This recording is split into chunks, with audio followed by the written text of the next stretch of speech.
Welcome back to the OPL, of course, brought to you by Hungry Jacks. I'm Spawn, this is eJim, and much like Ryoma in that video, I didn't want to lose to a support player, but unfortunately I did.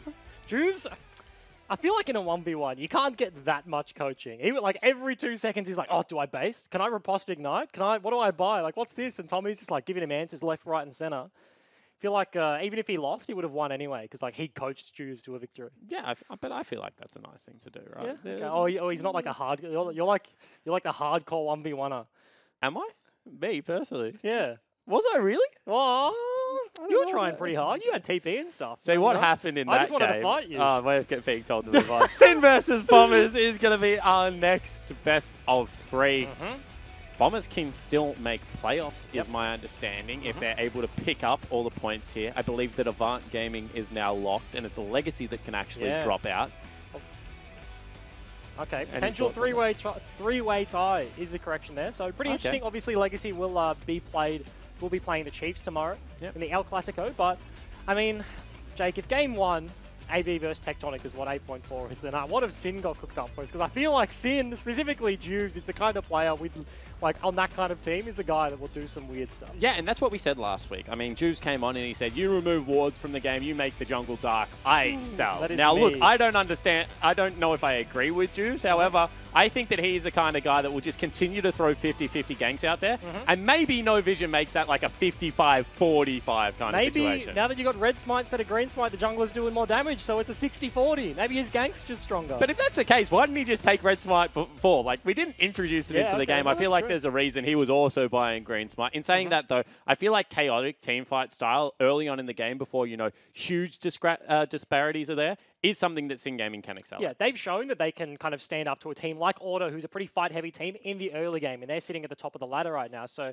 if they can stand up to Order in the early game, and now patch 8.4 means early game advantages are easier to transition to a victory through mid, then you'd have to think against the Bombers, who have seemed to be struggling week after week, then this should be a game that they can stand up and then finally transition that. Because this is a rematch, and last time these teams played each other, Bombers got one early game advantage through very good use of double TP on the spell book in the bottom lane, and were able to roll over. However, the next 2 games, Sin looked very good through their mid lane. That was just Bedoink Cassio, just turning team fights left, right, and center. He was kind of bodying around the mid lane and was just so incredibly strong. And as you said, game 1 was kind of like the macro game for Bombers. But I feel like week after week, they've kind of been improving, but I feel like the biggest thing is that they're now kind of shook the monkey off their back. They do have confidence in playing on stage, and that was the big thing, because nobody lacked confidence in their lineup. In terms of on-paper comparison versus Sin, you feel like Bombers players are overall just a little bit stronger in particular roles, but they just were underperforming on stage, and I feel like that underperformance has kind of gone for a little bit, based on what we saw last week. So maybe it'll stick around, maybe not, but I feel like the potential is there. Yeah, exactly right. We've at least seen that they can play the kind of game that they've been talking about behind the scenes. However, to get a little bit more of a breakdown into this game, let's throw it over to Laura and choose. Thank you very much, guys. We're on to our second series of the day, Sin going up against the Bombers. And Jake just mentioned this briefly, but when we had Juves on the couch recently, he said that he thinks the track and knife changes work in his favor since Sin have such an aggressive early game play style. Choo-choos, do you think with games potentially being shorter on this new patch, the Bombers are going to feel the pressure to be proactive in the early game? I definitely agree with Juves that, like, Sin are an early game team, and Bombers tend to play a bit more controlled and laid back, and they do look to put Luch on a control mage and sleeping on GP, or something can just be self-sufficient like a Vladimir.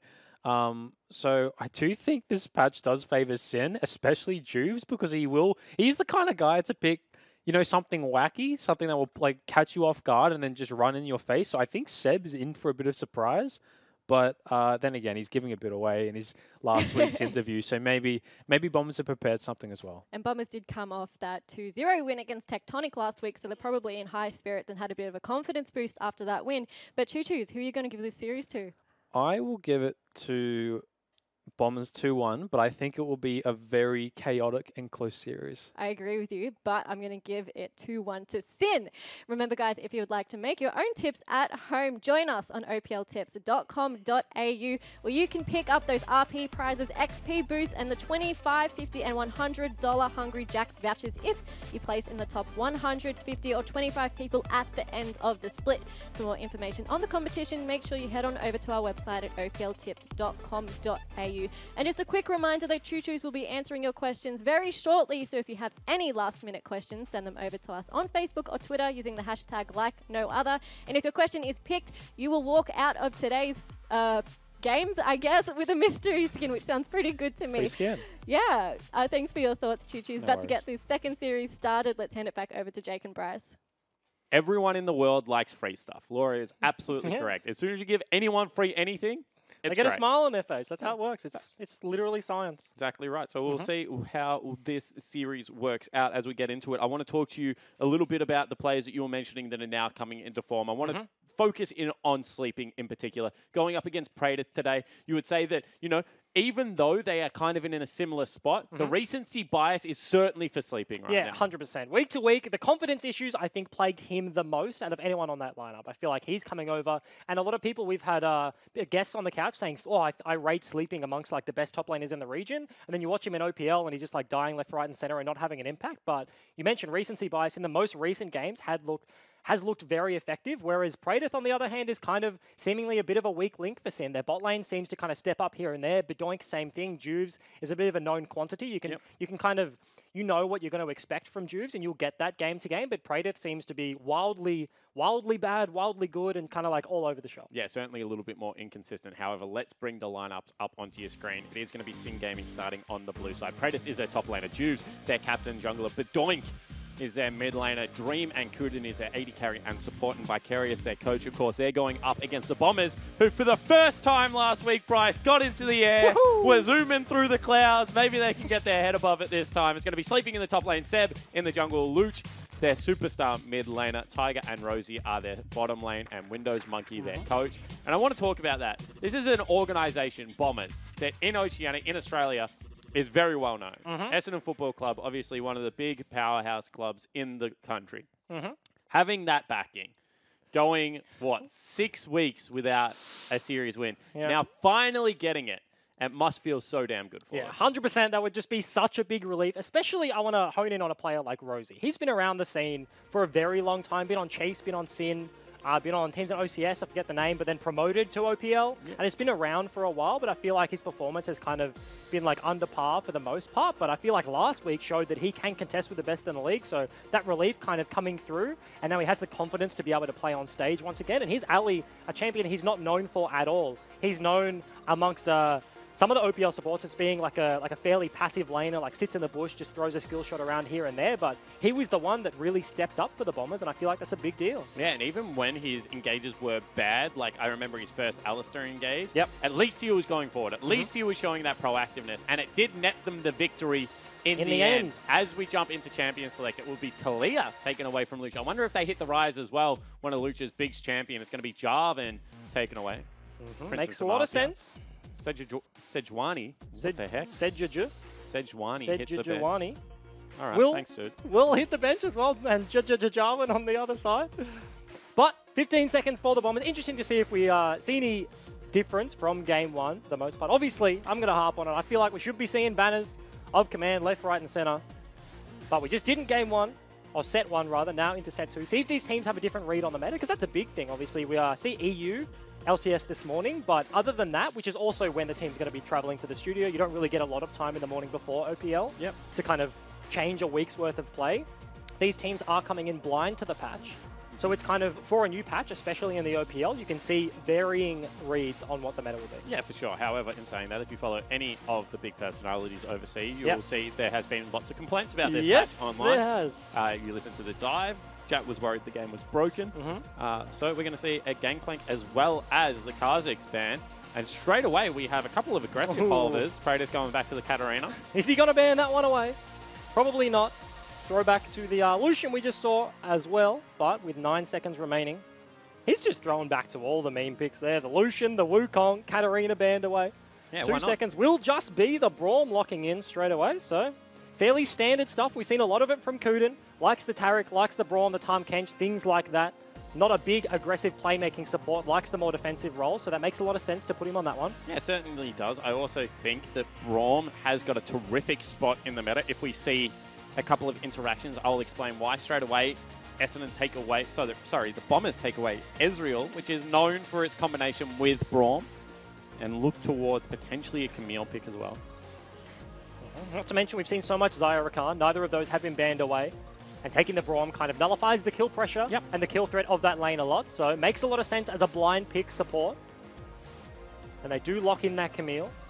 Little bit of a flex pick. You would expect more of a sleeping pick right now. However, potentially Seb would be able to pick it up. It's been a week since we've seen him play, and solo queue could have been running around. Tristana going to be picked up for Dream. Certainly his best champion at the moment. 100%. We were just complimenting him on the buffers through CC time and time again. Paired with the Braum is a fairly decent lane, but also scales so incredibly well. To touch on Seb once again, Choo Choo's kind of alluded to it on the couch, and so he's a bit of a weak link for the Bombers so far, and see if Juves and Sin do kind of target him, because I feel like he's played most of his OPL games with a target on his back. Many teams have tried to put him behind and play that sort of style. Yeah, absolutely agree with you there. But Doink actually goes towards Azir. Not going to opt to pick up Rise with Cassiopeia on the board, and actually Luch does not select either. Instead, picks up Alistair for Rosie. So I feel like it has to be a Cassiopeia, well, at least a Rise ban coming out of Sin Gaming. Yeah, you would expect so.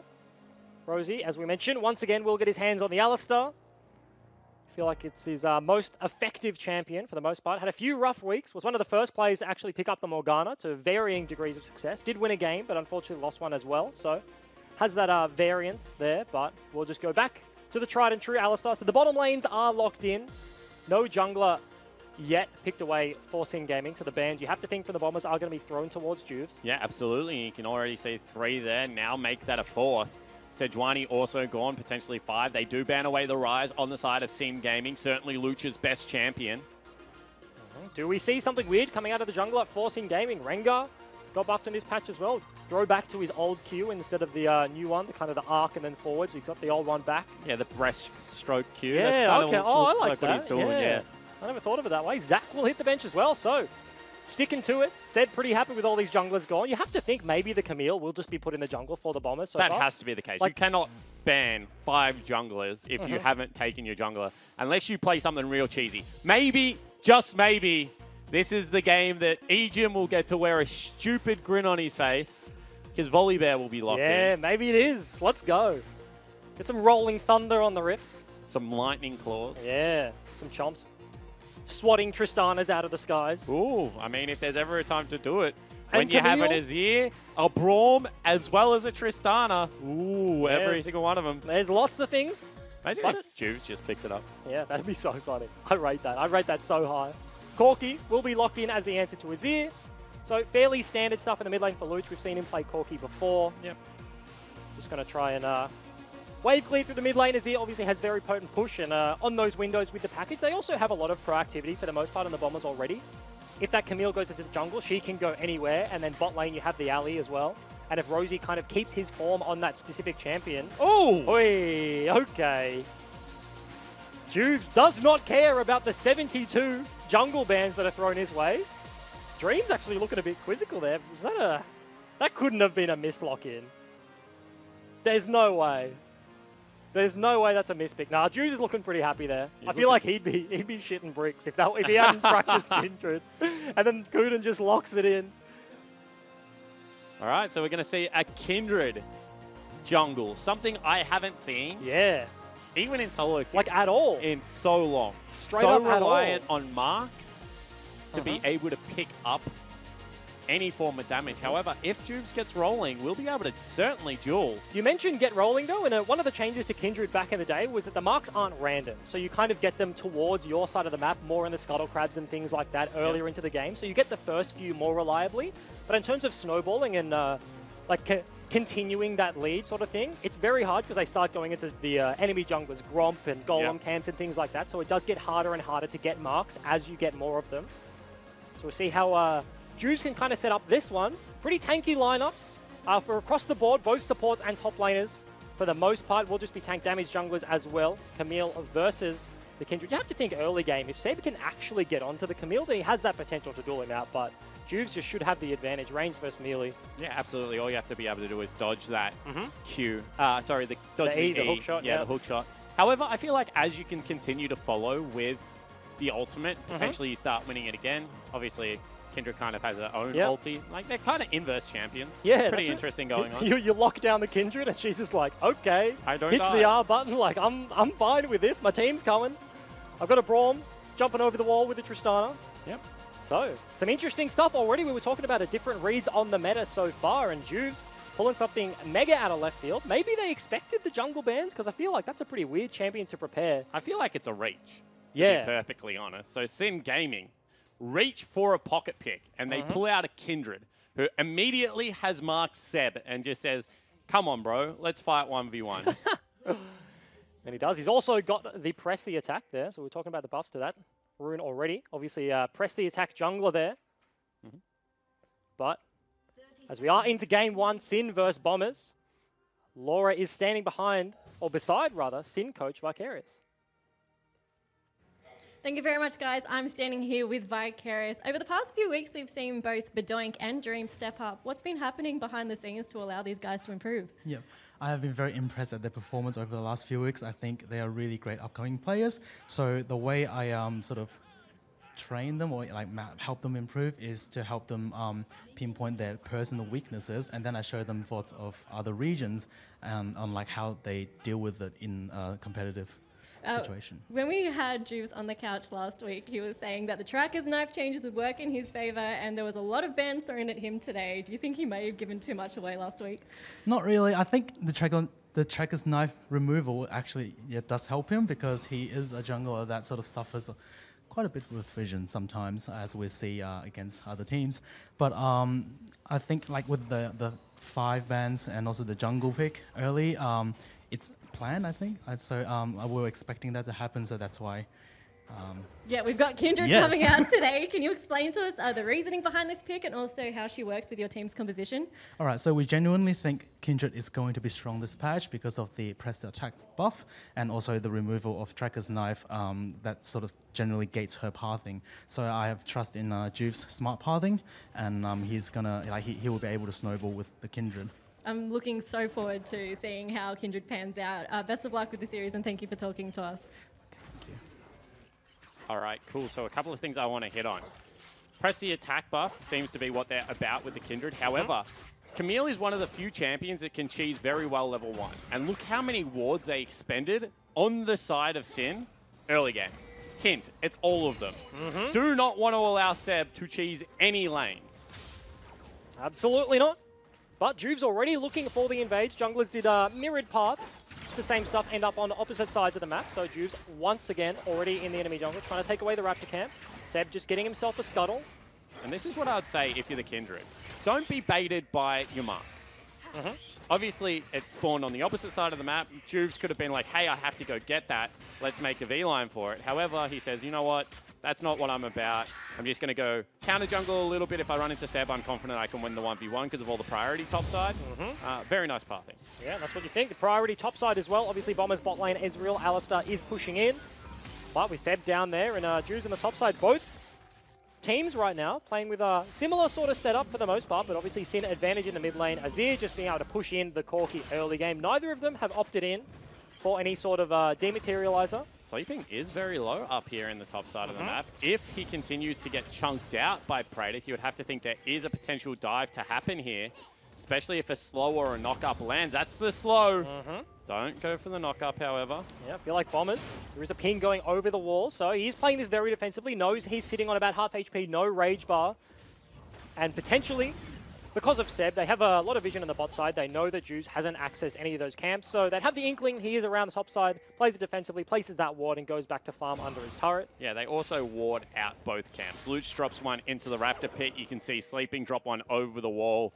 And Rosie also continuing to get this vision down bot. However, that's a zombie ward, so he doesn't need to actually go get it. Yeah, I think he was actually walking to the bush and wanted to place a ward there to keep that vision so that when Juves crosses the halfway point of the map, they know when he's bot side. But zombie ward's there, so he doesn't even waste his ward. And it's so important to make your wards now that you have less of significantly more effective. So it makes a lot of sense to hold on to that one.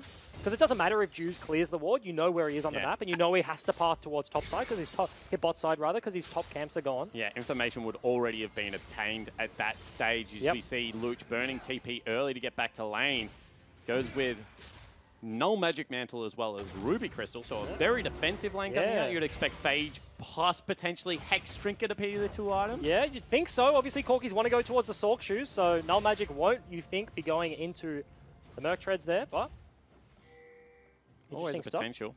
Juves will just right now path over that zombie ward, so they will spot him out. Pings go down immediately, but Kuden's going to kind of replicate the vision on the other side. They do hit that Scry's Bloom. They show where Seb are. So both junglers revealed on the map right now. Juves sitting at about the same farm as Seb as he's going to finish off this camp. So junglers fairly even, both going red smite. Also going to be a Warriors coming out of Juves, so nothing strange like a Devourer picked up. Yep.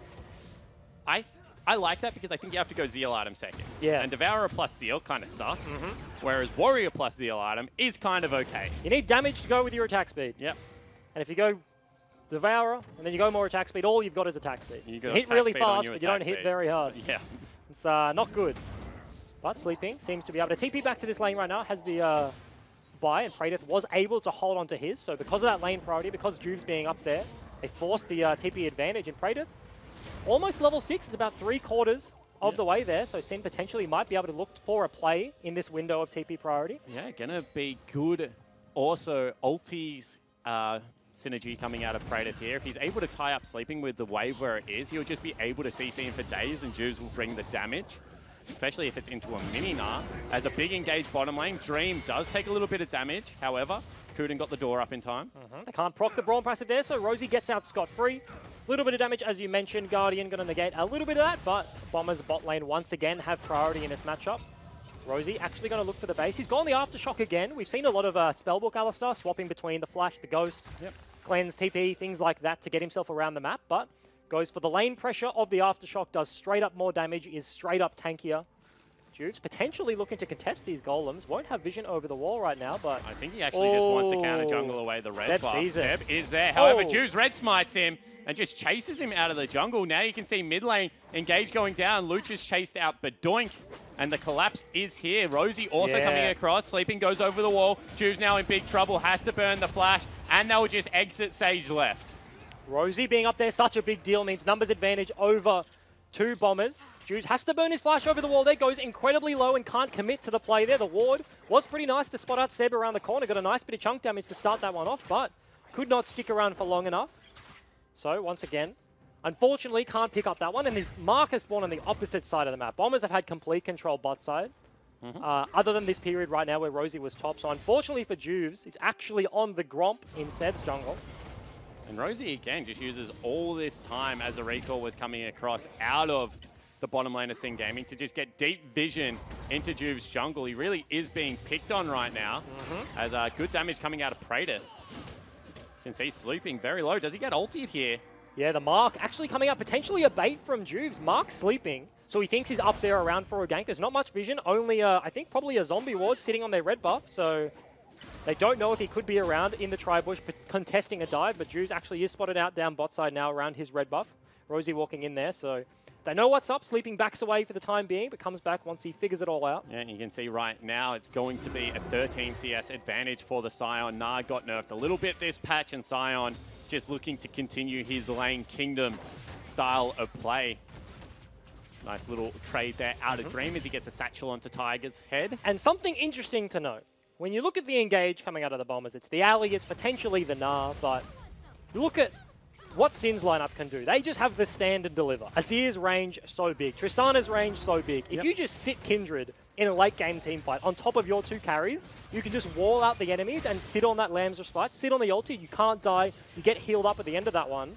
If Sin get to set up their ideal team fight front to back, and Gnar can't kind of swoop them out of that healing, that AoE, I feel like it's going to be so rough for Bombers to actually win a front-to-back. Not to mention the fact that Azir was always awesome with Kindred, but also really good against Kindred, because you could either get people out of your ulti so it doesn't benefit them, people dip into your ulti and don't die, but also would allow you to shove people out of the ultimate. But the same thing can be applied to Gnar, so Sleeping can throw the lineup of Sin out of the safety of that ultimate there, so kind of the same deal, a little bit easier on the Gnar, to be honest. The Azir has to kind of go into melee range and then fling everyone backwards Nah wants to be there. He wants to be in the thick of it, wants to be clawing people into the wall, so it makes a lot more sense. Yep, certainly does. As we see right now, camp spawned on Raptors. Juves wanted to go there. However, Praetor had gone back to shop, didn't want to burn TP to get back into lane, instead walk this one out, so Juves doesn't get a camp.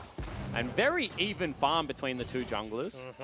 But I feel like Juves really hasn't found avenues to get his marks overall. Yep. Sitting on 1 right now, I think, so... Yep. Literally only the one to his name. Unfortunately, the mark is on the Raptors right now, and Seb's going to take that one away. So many have spawned in the enemy jungle there, and he has not... unless they're topside, basically, he can't get them. Yep. Bot side is just too far in control of the Bombers. Unless he can force topside with the priority that Badoink had and Praetor has right now. But unfortunately for him, just have not been spawning up there. They've also done a very good job as a team of warding out bottom side jungle. So every single time Juves goes bottom to clean up his cans, they've been using that to gain information. You can see Sleeping still has that mark on him as Praetor's continually pushing in. I feel like Juves has to make a gank work eventually. As Seb potentially looking to smite this one away, does just that. We talked about weeks ago, Seb was the best jungle camp leecher in the league, but Dreams just does that one. Oh, nice. Buster shot to keep it away. Actually, hang on a second. Gonna have to see what happened there. Flash burn from Luch, but both summoners, he killed the Azir through the heel. Yeah, exactly right. And now Rosie potentially looking to set up a dive. No, instead just goes towards a little bit of counter jungling. Yeah, Kuden sitting in the bush. And Braum are coming up, however, so they know this is going on. Juve's going to face check. Will get stunned up. Lamb's Respite, where is it? No, doesn't get it in time. Teleport's coming in. Feel like this is a big team fight over a whole lot of nothing for Sin Gaming. Dream goes over the wall, hits a blast plant, pops Rosie back the other way, but they use so much and they get nothing. Very nice play, Dream, to get himself to safety, but Juves, the perfect layering of CC from Rosie, from Seb, locks him down. He can't actually cast the ultimate. But as you mentioned, it was over seemingly like a Raptor camp, but nothing was even there. They got the kill on the mid lane, the 1v1. And they could have just gone and got Juves, the top lane scuttle, which is right now on mark. Would have given him 2 in the game, would have been able to farm himself a little bit more. Instead goes for an aggressive team fight, burns Teleport in a numbers mismatch already, and just dies. Very strange play coming out of Sin so far. 1,000 gold behind. As you mentioned, the lead for the Bombers right now. You have to think the first blood makes a big chunk of that. Once again, Luch checks one more time, and Luch, as you mentioned, does a lot of damage. Gets the better end of that trade. Going to clear out the pink ward there, but was trying to contest it, but with the blue buff on the side of the Corki, and we're going to see this one again, but Badoink actually just took some bad trades there. Heals, greedy flash usage there. Luch, nice flash buffer there, so the rocket is traveling and he flashes for the order to clean him up. Flashing in a straight line. Yep. Badoink flashes in a straight line and also late, so the auto attack still registers and burns the summoner as he goes down. Yep, exactly right. So right now you see Sheen as well as Saltboat pick up. So what was an incredibly defensive start out of Luch now turns into a very offensive item purchase after that kill. Yeah, and it makes a lot of sense in terms of trading with the Exir. You don't want those extended trades. You want the Sheen proc, land the Q, bit of extra magic pen, and then just get the hell out there. Obviously helps with the rockets as well. Praetor, once again, kind of playing PvE in the top lane, has his righteous glory. Does he look for the Banner of Command second item? I don't know. We'll see. We'll have to see. We'll see. But has priority in this matchup. Still sleeping. Obviously, Nard did receive some nerfs this patch. He's doing okay. Yep. Never really expected to win this laning phase. Falling down about 14 CS does seem to be standard. And right now you can see Praetor walking over so many wards as he tries to come influence this mid lane. Seb can just go towards his Raptor camp to deny Juves another mark. They've been in good positioning, honestly, but it's just been at the wrong time. Now they're pinging it out, potentially going to take Kuden across. However, Badoink looking for a reset. Oh, did they just show in vision there? Potentially. Pings are going onto the mark, and Sleeping has priority in the top lane right now, so Juves is going to show himself, and Sleeping can be behind if he commits. Juves gets it, needs to just get out now. However, Luch is already there. That's going to be Lamb's Respite. Luch going to get stunned up. Can he get pushed out? No, he gets pushed back in, and that means Juves will fall down, but in comes the Scion Train. Very nice flash out of both Seb. And Rosie's already up here playing goalie, so the 1-for-1 trade. Yeah, they actually get the camp, and they also get the trade there. Bit interesting on the Emperor's Divide, pushes Luch back in for that extra second of invulnerability, but they do pick him up, and the end of that, as you mentioned, Rosie coming up means they can't continue the play. Bring Praetor down with the ultimate. They were looking for something, but they just couldn't quite reach here, so Juves wins the smite fight here, onto the camp, picks that one up, and as I was mentioning, Sleeping is already down here, just in the river, whereas Praetor is running all the way from top lane, and they just buy enough time here. Juves goes incredibly low, the junglers both die. And unfortunately for Sin, Praedyth can't land anything. He was looking for more, but the cow shows they just walk away. Yeah, actually very interesting that they didn't continue that fight with Alistair only level 6, not the strongest member. Yep. And they had 3 members there, and Sleeping was already going back topside. Certainly would have been an interesting trade. However, you can understand why they didn't continue it. You can see right now, Rosie is level 6 compared to Kuden's level 8, has done a ton of roaming, but really hasn't got all that much out of it. Yeah. But now sitting in a brush. Juves again. Oh, nice ward. Very nice ward. Doesn't want to fall into the same trap as he did before. Knows the priority in the bot lane means Rosie's going to be roaming around his jungle. These two have played on a team before. Knows what he's like, so towards that bush. Does get himself some safety there, but he's losing significantly a lot of his bot side camps for the most part now. Yeah, certainly is. He's gone to defensive boots pickup towards those Tabby. You have to think that's a smart idea going against pretty much 4 auto-attack based champions. We'll get maximum value out of that. Once again, Bombers have just had priority in the bot lane for so long. Do they dive Dream here? Kuden's back in time. But that's the thing, they haven't used their priority to get anything done bot lane. Tiger is up a level onto Dream because he's had so much solo XP. Rosie's down 2, as you mentioned before, because he's been running around the map trying to make things work. Has a kill, obviously has the Moby boots, so we can get around real quick, but they've used their priority to force in different lanes. So Tiger is actually in what is, for the most part, been a 1v2, where he's just been farming the wave and backing off, up ahead in CS, which is nice. You can see right now also just bullying Dream, sends him back towards turret with only half HP. Dream's gone with a static shiv. That's going to be the wave clear build. Gauntlet also has good wave clear, however. Yep. So you can see kind of just jockeying. And Juves has been spotted out. He was pinged perfectly by Sleeping. He's going to try and get into the lane bush. Nah, they've already pinged the lane brush. They know exactly where he is. You can see Sleeping. He's gone back towards the Krugs right now. Sorry, I was going to say Gromp. Just going to farm that up safely, but does this mean that they know Juice is on the top side? They're looking for the dive. Rogue is behind, Rosie. Yeah, is behind. Big hip up pulverize onto both of them. However, Kuden, very nice ultimate, tags up Rosie twice. Is that going to be the Scion trade? No, does not pull the trigger, but completes. They actually complete the TP there, and so both does Sleeping. Yep. Juice is soloing the Rift Herald whilst this is going on, so if they can defend this dive, big advantage, but it's going to be so hard with the alley, with the Gnar. Yeah, they already know that he's there. Door goes up and he will just hop away. About to go Mega. They're going to bring down the top lane. You can just see that Praedyth is the one that takes the wave and Dream kind of backs off. Very nice play out of Sin Gaming. Such a nice read. They know that the Praedyth on the Scion can't be dived. And even if he is dived, he can zombie clear the wave. So no objective will be gained by the Bombers, even if they successfully pull the trigger on that engage. So Juves just stays topside, but Doink sitting pretty in the mid lane, down in CS, but has his first item now. Yeah, exactly right. Is at least able to clear out the waves. Probably needs to look for a shop after Juves grabs that camp. And the other impressive thing to me there was even though Bedoink is losing the lane, he cheated into Fog of War. Yep. So they know that Azir has inside track, can potentially run down and also help defend his team. Down 800 gold, but still doing the right kind of macro plays that you need to be able to do to defend your team. Did just burn the dash, and Rosie's looking around the mid lane, but no, he just trots off topside. Want to clear out some of that vision. Obviously, Sin have had priority topside for the majority of this game right now. Double pinks in the river that will get cleared out by Rosie on the alley. And he's got an Aegis, Jake. He's got an Aegis. That's a good sign. Is it? We're not going the righteous Is story. it just going to be Locket? I hope not.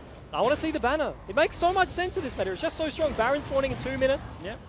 They have a good siege composition as well. The Corker, the Ezreal, they have that safety. They can pull the trigger on a dive if they need be. Going to go Trinity Force on Seb as well, so if they win a fight and he's able to get access to the turrets, it's Kuden now going to be engaged on Flash Tape up pole.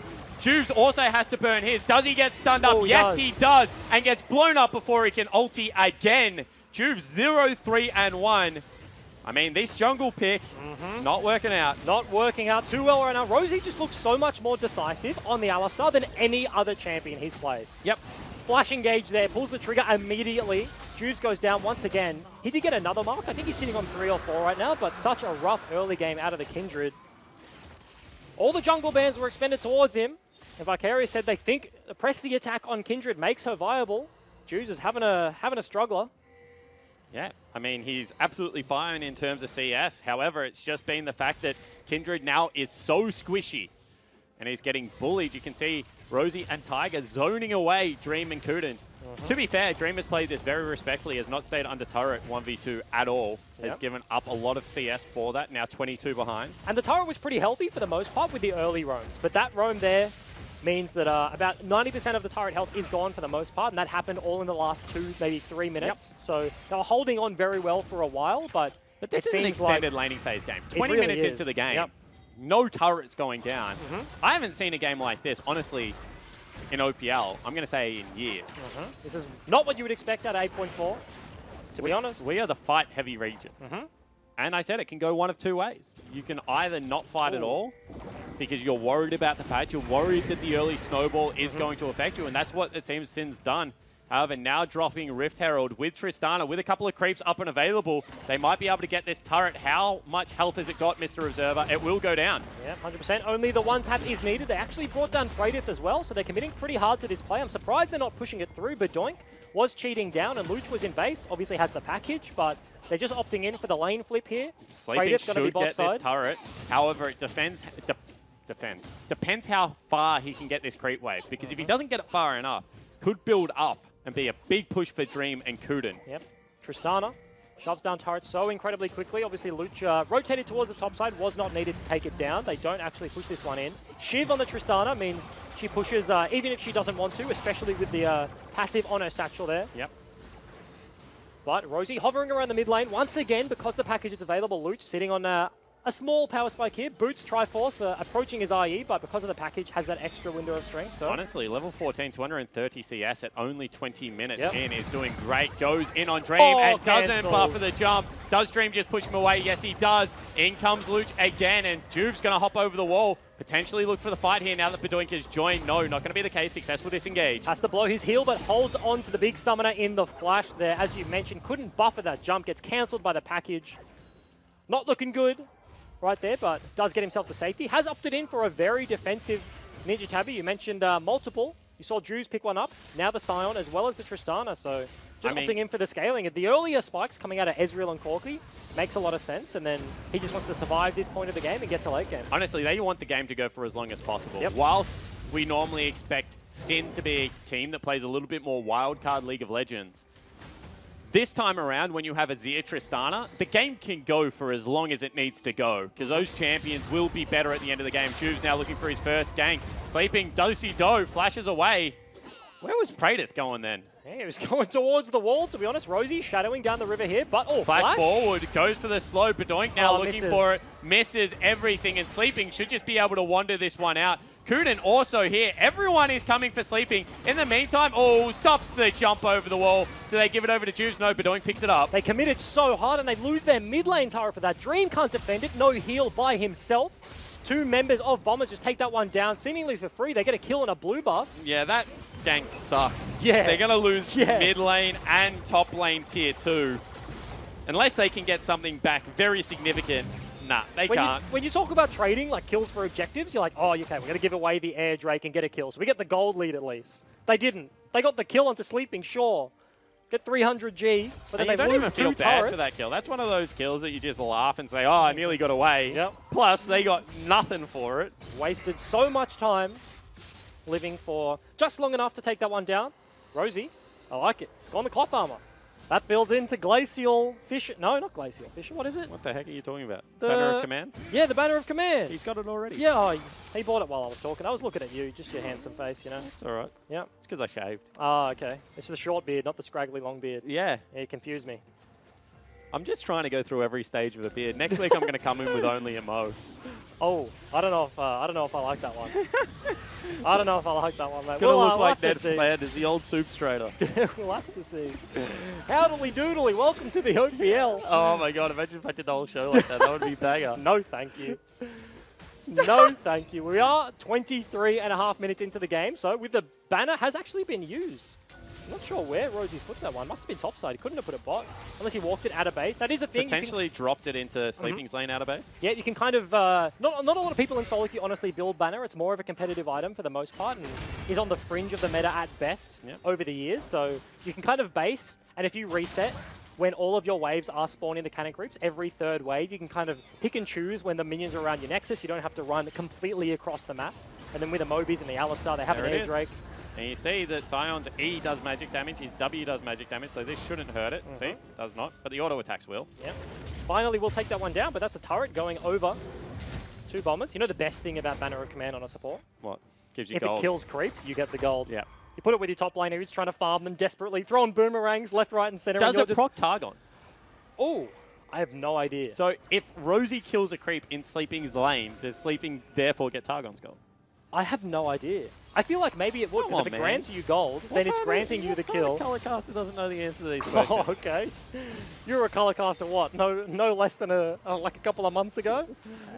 You didn't need to know that in your past couple of years? Fake news. All right. Banner was never in the meta, to be fair to me. Now it's a big... You've casted so many of my games that I built Banner. This is... You're just straight up lying to the viewers right now. Sleeping. Got to solo out the second Drake of the game. Seb coming over to help. Yeah, exactly right. Just want to be able to secure that one. You can see right now, seeded pressure for Sin Gaming. I feel like as long as they don't go near Baron, Sin will give them whatever they want. 2 items going to be picked up for the Azir as well as Dream. Getting Dream towards level 16 purely for the range sake now. You would expect Kuden to drop out of experience range as soon as it is safe to do so. And really, all they want to do is scale. At the same time, you got Luch right now, who's an absolute monster. Rosie only going to get better as the game goes on as well as he gets, you know, towards level 11, level 16 for that ultimate. Gold leads for the carries of Bombers right now. Israel and Luch both up just over 1,000 there. For the most part, jungle fairly even, top lane fairly even within touching distance as well. But you have to mention, on the banner of command train, Praedyth has picked himself up an Aegis, and so has Kuden. But Kuden has the null magic, so I think instead of going double banner or double locket or anything like that, they're going to split them. Kuden going towards the locket, so they have that extra active, but they still have the side lane pressure. One thing I want to talk about is how quickly... Oh, actually, no, I don't want to talk about that, because Sleeping is going to engage onto Praedyth. Juves is here, will jump away. They could see Luch coming down in the fog. I was going to talk about Point Runner. Is that what it's called? Yep. So Alistar, when he's around turrets, is going to have 20% additional movement speed that diminishes over time. From the banner. Yeah. It's a passive on the banner of command. Also get it from Zarot Portal. And I just think that on Ali, it's one of the most underrated things about Banner of Command. Because you are able to fly towards people. Because right now, Bomber's trying to set up a Death Rush. The movement speed on Ali is just great. Movement speed is just one of the most fun stats in the game, to be honest. Slightly behind attack speed. Whacking things real quick is real fun. Is it? That's heavily overrated. People want to do damage, but I just want to attack real quick. That's how it works. But Bombers clearing out around the Baron. I mentioned they do have the Banner of Command already. If they get that one, not a lot of range wave clear coming out of Sin. They have the Azir, obviously, but Baron negates all of his there, so it will be just onto Dream. I will say, however, that Sion can step forward and just shove it away. He can. It's actually one of the cool things about Sion on this pack. He can throw away a Rift Herald as well. Yeah, certainly That's can. Seb. Oh, actually going to engage onto this one. He's got the mark on him. Juice already has to use the ultimate. Hextech ultimatum is popped. Seb flashes away. Right now you can see Rosie frontlining very well. True Shot Barrage comes across and they do look to continue the fight. Kuden goes so low. They pick up Juice on the back end, but Doink late to the fight and a 1-for-0. And a big commit for the lineup of Bombers. Seb commits with the flash. Rosie commits with the flash, and they do kill the jungler of Juice. He still has flash available, but he dies on the back end of that damage. They're looking for the bait once again. Yeah, exactly right. However, they are standing just on top of a ward. Not great vision control right now. Rosie's got one in his inventory, and you can just tell that they know because there's 3 members going mid lane looking for that mid lane access if they do start it up. So even though they get the pick on the jungle, the game will delay. And I feel like with the double pink wards in the bush, by process of deduction, you should be able to figure out that there's a ward over the wall. Sin playing it very safely, just shoving out the waves, not contesting over to that Baron. Especially if your support has 2 pink wards and a sweeper. You can just blow them. They're 75 gold. It's a great... Baron is such a good objective on the It's current worth patch. more than 75 gold. Or 0 gold from the sweeper. That wasn't up. Oh, wasn't it? No, it was barely on cooldown there. It was coming up, and it's interesting. This is kind of a 8.4 thing. You'd expect Seb to have his own at this point of the game, but obviously without access to the green smite, has stuck with the yellow trinket to provide some semblance of vision for his team. However, I feel if you're this far ahead, it's one of the cases you just swap over still. Baron is one of those objectives where if you're the losing team, you kind of swap to more blue trinkets because you need non-committal vision on the Baron pit. And you can see so that's you can exactly what they've done. You know, yeah. mid lane, 80 carry. I wouldn't be surprised if Juves gets one because he's not strong enough to phase check right now. Yeah. And on the flip side of that, you want double sweeper to be able to bait around the Baron. You need to be able to clear out the vision to successfully actually bait anything. And this ward is going to die in the next 30-ish seconds, but has just served Sin so well. So much value from one little ward that is still yet to be cleared out. And you can see, again, they want to make the play on the top side of the map, but it's just not available. Bottom lane, Locket has been picked up, and Locket was picked up as the support as well. So double Locket from a losing position. Potentially don't think they're going to get the Baron this game. Yeah, I mean, I guess same situation as Tectonic when they were playing earlier in the day, where they need to win a fight to actually contest the Baron, and they think they're going to struggle to actually win that without the extra advantage of the Locket. Obviously wins a real battle here, by the way. He got the big crowd. Yeah. Swiper invented this game, and top laners Swiper versus Tally. OPL has continued the trend, and that is when you can't kill turrets or each other, you just fight for the Krug camp. And they never hit each other, they just hit the Krug. That's the small victory. Praetor, didn't actually get the red buff there. Sleeping gonna pick that one up. Gloried to get there. Really wanted to save the red buff, unfortunately could not. Was too little too late, but so many pink wards invested around the Baron pit for the Bombers. But still not starting it up, purely for the sake, the fact that with Banner of Command, Rosie not the tankiest Alistar, and with Sleeping bottom lane, also not the tankiest Gnar at the moment, they're not able to do it safely against Bedoink and against Stream. Yep, Camille, Triforce Warrior, she's not going to tank the Baron. They really have nothing. And as you mentioned, against the Azir, against the Tristana, if you get low from the Baron pit, and especially with resets coming out from the Tristana as well, there's such a big potential to throw the game around that Baron. So they're just kind of playing it slow right now. Dragon is spawning in 40 seconds. Not to mention the fact that Bedoink can kind of sweep you into the pit. Praetor can like kind of keep you there with all the abilities, all the CC that Cyan adds into this fight. Potentially now they're going to start it up. However, on Dream's recall, very nice timing coming out of the Bombers, and they do it so damn quick. Absolutely no idea this is going on. 3,000 health. A teleport comes in. It's gone. Do they continue the fight? Rosie now going to be caught out. Big damage coming out of Juice. Cancel teleport. Juice grabs one. Tiger now on the back end, however, will not fall down. And with Sleeping in the bottom lane with Baron buff, they will have to recall. 100% worth there for the Bombers. One death on the support. Only 30 seconds for the Baron buff on the rest of their members. Sin looking to take a consolation mid-turret as well, but 30 minutes into the game, the forward they go. Dream gets absolutely destroyed. Kuden gets the door up at the last moment. Disengage will be there. If Dream died, would have been huge. However, finally we're going to see a Baron up. Banner of Command minion. 14 seconds, is it? To kill take down a turret by itself. Yep. Unfortunately, this one not going to be quite as quick. Rosie's still dead in base. However, second one has been picked up by Sleeping. So he's going to have his own Banner of Command minion to defend. It's funny for the contrast because Sin are like, yeah, we got double Aegis. Let's turn it into double Locket. Yep. And then Bomber's like, yeah, double Aegis. All right, Banner of Command. Let's get 2 of those. Just Tiger going to go back and grab his as well. Oh, yeah? Yep. Ezreal Banner. Didn't have enough gold. Only buys himself that Vamp Scepter. Oh. Hard reset comes out of everyone actually here. So potentially going to look to get the waves moving at the same time. Sometimes when you don't have all 3 waves pushing, especially in a comp that can 1-3-1, you just hard reset and then start timing them to be able to come across at the same time. Yep, just makes it easier overall, and especially when you're kind of like waiting. If you're a side laner and you're waiting for the rest of the map to push, it does allow for a window for Sin to kind of look for something. If Kindred, Juves can like get access to his side lane while the rest of the Bombers are setting up the map, then that kill can just delay the Baron push so effectively. So this is a situation where I think Tiger just killed the wave too quickly. He could have left the wave there, and they wouldn't be able to catch it on this wave. However, they obviously want to play the 2 far extremes of the map, so they don't really care about mid lane. Yep. Luch with the package. Got a Trinity Force. How well can they defend this one? Ezreal and Corki could just fling abilities out under the turret. This can create the Braum wall actually goes up incredibly early. Cyan ulti actually coming to topside. Yeah, gonna look for the hard engage. Cyan goes in. Rosie gets caught up. Big damage coming across Chain CC, and he will just fall down. Meanwhile, however, bottom lane, base broken by Sleeping. But honestly, I feel like it makes sense for him to... Oh, okay. That's so quick you can't play by play it. Luch just drops the bomb and blows up the Azir. And you can see already this Banner of Command creep is putting in work on Nexus turrets. It's actually just going to take it down. Bomber's going topside as well. Flash forward on Bicep. Nice mechanics shown. However, we already mentioned the synergy with the Kindred ultimate. That is a big Locket shield. Seb will fall down. Juice will join him. And now it's only Praetor and Dream left available. Will not be enough. They will be corralled back to their fountain. And already This game is just done. Look at that creep. Look at it go. It's the little creep that could, Bryce. Absolutely popping off. Almost 1 to 2 more auto attacks on the Nexus. Bradiff is trying desperately to defend. You just Turret's can't defend unless you get the team fight. Dream falls very low, and they're just on their Nexus. It's the first time we've seen it. It's got a 100% win rate. Banner of Command minions are freaking awesome. And there we go. That's the first victory of the 2018 season for the Banner of Command minion. Great job.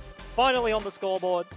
Currently ranked 9th, but actually no, they'd be ranked 8th. Rank 8, because Tectonic haven't won a game. Yep, so, exactly right. But Tectonic's won a game. Well, they've won a game. They haven't won a set. So we're only halfway through. Bombers pick up that game 1. And I was harping on the Banner of Command. We saw 2 of them from that lineup. Yep. And that was Baron to end in about 3 minutes. That's exactly what we saw. As soon as they got that one, they pushed in, they got a mid lane turret, took a dragon, reset, and ended the game. I would like a formal apology from You're not going to get one. Because I said to Bryce, Banner of Command Baron is so broken that if you get it, you can end from anywhere within about 3 minutes. And Bryce was like, you are an epic cheeser. That will never happen. I disagreed that you are going to walk a bannered Baron of Command minion from an outer turret, take the outer, take the inner, take the inhib, take the Nexus. You saw they hard engaged one side of the map, and Sleeping just had one of his own and just walked it in. To be fair, literally, Azir did die, but Doink died.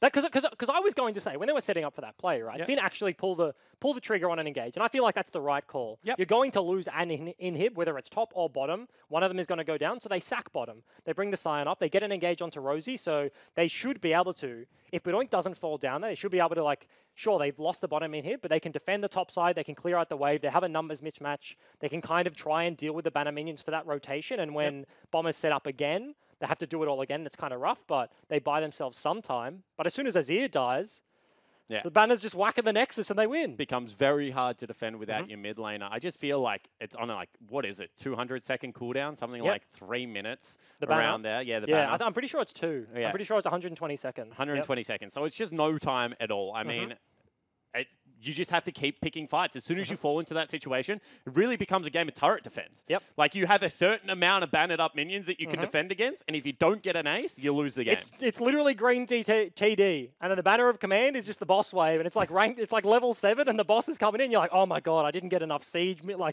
tanks. Like I can't deal with this, and that's exactly what it was.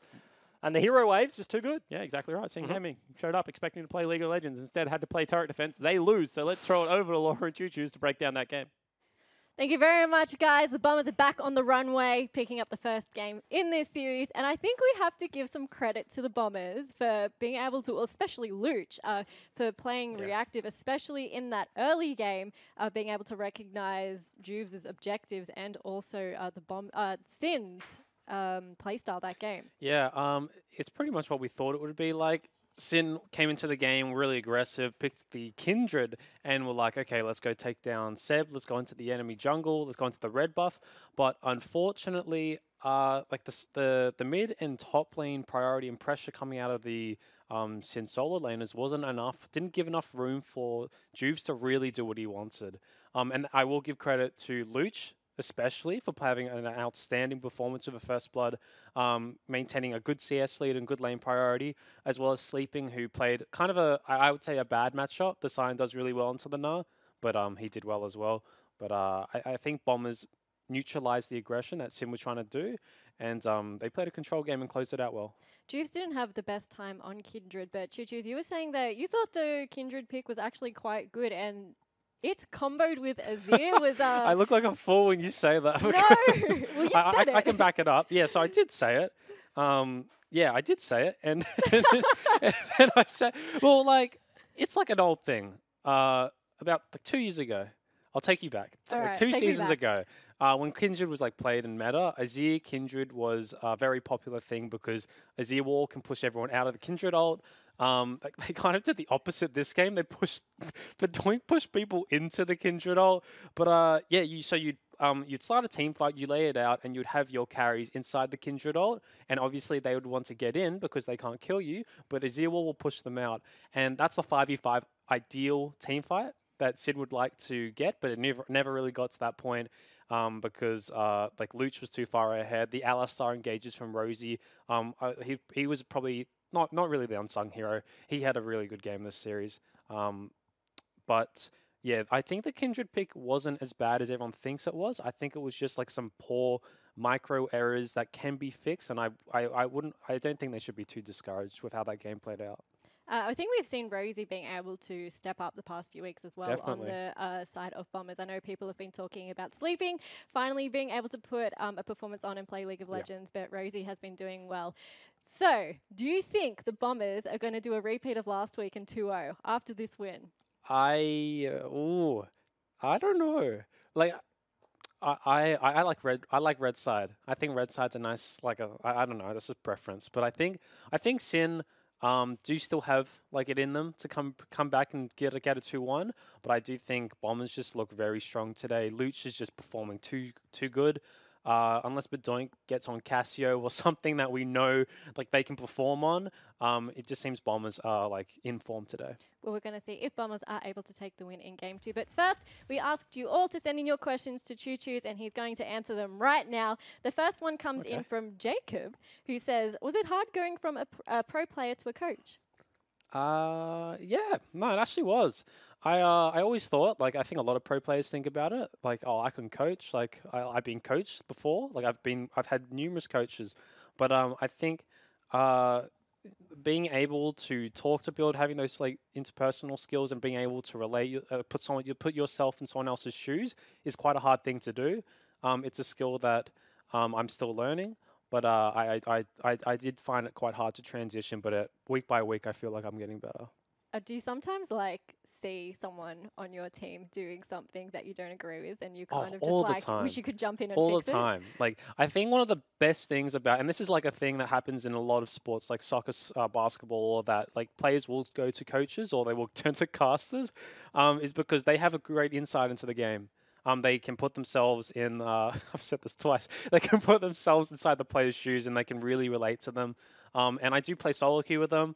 I pick up all their micro little mistakes, and I know what it's like to be told off and to be scolded from coaches. So I take that all into account as well. Our second question comes in from Tom, who says, do you feel like playing what's good at the moment is more or less important than enjoying the champion you are playing, and why? Wait, what? Do you feel like playing what's good at the moment is more or less important than enjoying the champion you were playing? Yes and no. I think like I'm not a fan of playing meta all the time because like meta champions are boring because I'm like Tally. Tally's idea, like his entire professional career has been to find something that beats meta, and it's such an effort to go through. But when you do find something that's unique, like the Kindred pick, like these things are nice to play, and that's what I like. That's the most fun I can get out of League of Legends is when I find those niche picks. Our third question comes in from Nathan, who says, how will the 8.4 changes affect the meta and build paths of mid laners? Probably not as much as everyone thinks. Luden's Echo, Archangel Staff are the two go-tos at the moment. There's nothing really can compare to that. I think secondary items is pretty much Leandri's Morellonomicon, and then third item is Deathcap. A lot of the time, just because it gives so much more value than Void Staff for third item. Even if the other person is building magic resistance, it's still worth to go Deathcap. So I think the itemization for mid laners is pretty straightforward. But then again, if a Zed comes into the meta, we might need to go back to hourglasses, and it will definitely change as we go along. Our fourth question comes in from Rob, who says, any advice for getting better at wave management? Oh, that's like two ways I can answer that. I can give you like a 15-minute answer, but I'll give you like the short answer. So yeah, wave management is like a hard thing to pick up on. It's something that can win you games, can build you small leads over and over. But generally, if you push a wave into a tower, the tower is killing the creeps, so that is denying gold to the other team. And that means that the wave will bounce back to you because your next wave of creeps will run to the tower as well. And the meeting point is more towards them, so it will bounce back towards you. And that is ideal. Like that's like wave management 101. But in order to get better, I think one of the best ways you can look at it is look at your creep wave and then think of their creep wave on the other side of the map in the fog of war and where the meeting point is. If the meeting point is past the river, then it will slowly push back towards you. And our final question comes in from Taylor. He says, when will Lux be good? With a little sad face. Right now, I don't know. Lux is okay. Like her damage is fine. Her itemization is probably good at the moment because Luden's Echo and mana items really support her. But she is very easy to shut down. She's not very mobile. She has a snare, which is nice because not many mid laners have a hard CC.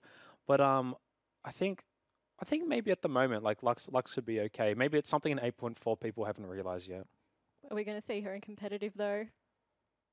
I don't know. Maybe like I know Froggen was a big Lux player. I know a lot of people like Lux because she has that one-shot capability. But then again, like being able to get the items to get that one shot is hard to get to just because so many junglers can just shut you down. But I'm a Lux fan, so you know you can make it work. Thank you very much to everyone for sending your questions in. Thanks. And congratulations to those that got themselves a mystery skin. And just a reminder that on Monday, the High School League will be continuing in New Zealand with 105 teams competing from across the country. The tournament starts at 5 p.m. New Zealand time on twitch.tv/highschoolleague. And for more information on the league, make sure you head on over to oce.leaguehighschool.com. We're going to head to a short break now, but when we get back, we're going to have game number 2 between Sin and Bombers. Don't go anywhere.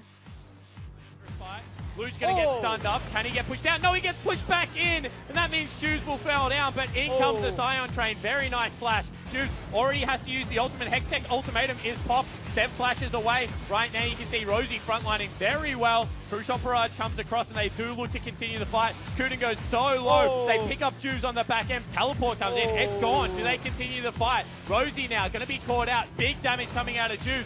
Cancel teleport. Juice grabs one. Tiger now on the back end. Topside, yeah, going to look for the hard engage. Sion goes in. Rosie gets caught up. Big damage coming across Chain CC, and he will just fall down. Meanwhile, however, bottom lane, base broken by sleeping. But honestly, I feel like it makes sense from Sin. Okay. Well, Flash forward on Bicep. Nice mechanics shown. However, we already mentioned the synergy with the Kindred ultimate. That is a big locket shield. Seb will fall down. Juice will join him. And now it's only Praetor and Dream left available. And they're just on the Nexus. It's the first time we've seen it. It's got a 100% win rate. Banner of Command minions are freaking awesome. Honestly, the first time Mr. Van Garderen, my teacher, when he offered to start an esports club, I was like, what are you on about, bro? Not in my wildest dreams I would imagine an esports club. A lot of the boys were more distant from me, but now we've gotten much closer. Good environment, quite like a family, I guess.